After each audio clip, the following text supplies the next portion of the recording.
তুমি যখন আমাকে অবহেলা করো, আমি বুঝে যাই তোমার পৃথিবী থেকে আমার নামটা ধীরে ধীরে মুছে যাচ্ছে।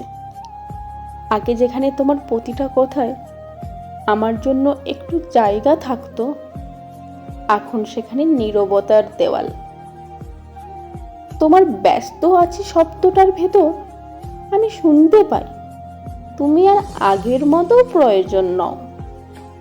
তুমি হয়তো টের পাও না, কিন্তু প্রতিটা অবহেলা আমার ভেতরটা একটু একটু করে ভেঙে দেয়। আমি চুপ করে যাই, কারণ জানি যে মানুষ থাকতে চায় না তাকে ধরে রাখার জন্য কান্না যথেষ্ট নয়।